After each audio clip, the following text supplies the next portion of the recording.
कि कुश्ती संघ के अध्यक्ष ब्रजभूषण शरण सिंह के बाद कर्णभूषण सिंह बनने वाले हैं, इसलिए यह षड्यंत्र किया गया था।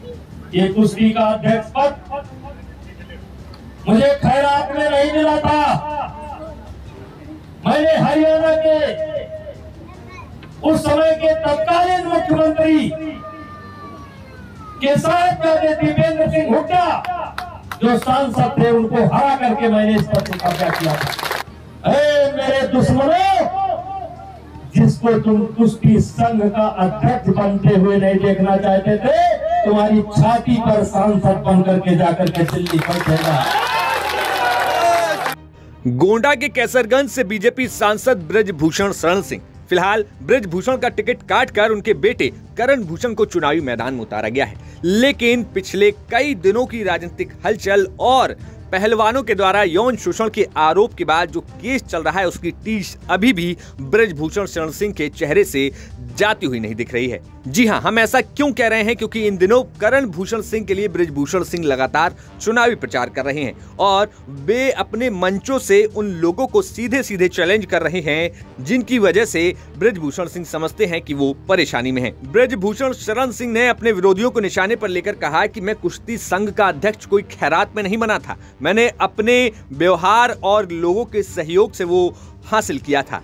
जहां पर कुल 51 वोट पड़े थे, उनमें से 47 मुझे मिले थे और 4 विरोधी खेमे के दीपेंद्र हुड्डा को मिले थे, और यही टीस है कि वो आज तक भूल नहीं पा रहे हैं। आज जिन लोगों ने मेरे ऊपर आरोप लगाने का काम किया है, ये कुश्ती का अध्यक्ष पद मुझे खैरात में नहीं मिला था। मैंने हरियाणा के उस समय के तत्कालीन मुख्यमंत्री के साथ दीपेंद्र सिंह हुड्डा जो सांसद थे, उनको हरा करके मैंने इस पद पर कब्जा किया था। और सीधे किसी सरकार का सहयोग मेरे साथ नहीं था। वो पद मैंने अपने पुरुषार्थ पर और अपने व्यवहार पर, अपने कार्यशैली के आधार पर जीतने का काम किया। उस समय भी लड़े थे, 51 वोट पड़ा था, 47 वोट मुझको मिले थे और 4 वोट इनको मिला था। 8 में मैंने इनको चुनाव हराया, 12 में इनके लड़ने की हिम्मत नहीं पड़ी, निर्विरोध चुना गया। फिर 16-17 में भी निर्विरोध चुना गया और ये अविरोध चुनाव आया। तो इन लोगों ने देखा नहीं, इनको पता था कि कुश्ती संघ के अध्यक्ष ब्रजभूषण शरण सिंह के बाद कर्णभूषण सिंह बनने वाले हैं, इसलिए यह षड्यंत्र किया गया था। इनको पता था कि कुश्ती संघ के चुनाव में कर्णभूषण सिंह अध्यक्ष बनेंगे, इसलिए यह षड्यंत्र किया गया था। सामने से जीत नहीं सकते थे, सामने से जीत नहीं सकते थे और ना सामने से कभी जीत पाएंगे। तो जैसे भीष्म पितामह के लिए शिखंडी खड़ा किया गया, वैसे हमारे सामने भी कुछ चीजें खड़ी की गई।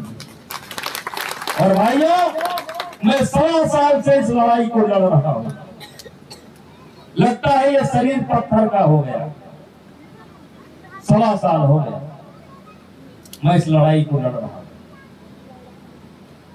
चलिए कोई बात नहीं, आप कर्णभूषण सिंह को कुश्ती संघ का अध्यक्ष बनते हुए नहीं देखना चाहते थे।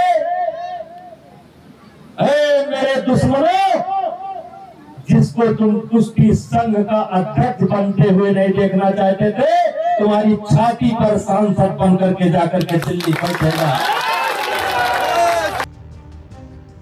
ब्रजभूषण शरण सिंह ने जहां पहलवानों के मामले को लेकर सीधा दीपेंद्र हुड्डा को निशाने पर तो लिया ही लिया, यहां तक कि ब्रजभूषण शरण सिंह ने सीधे विरोधियों को निशाने पर लेकर यह कह डाला कि कई लोग मेरी राजनीतिक जीवन को समाप्त करना चाहते हैं, लेकिन आपका वोट उनके मंसूबों पर थप्पड़ की तरह पड़ेगा। कुछ लोग यहाँ से 500 किलोमीटर दूर, 700 किलोमीटर दूर बैठ करके मेरे राजनीतिक भविष्य को, मेरे राजनीतिक जीवन को समाप्त करना चाहते हैं,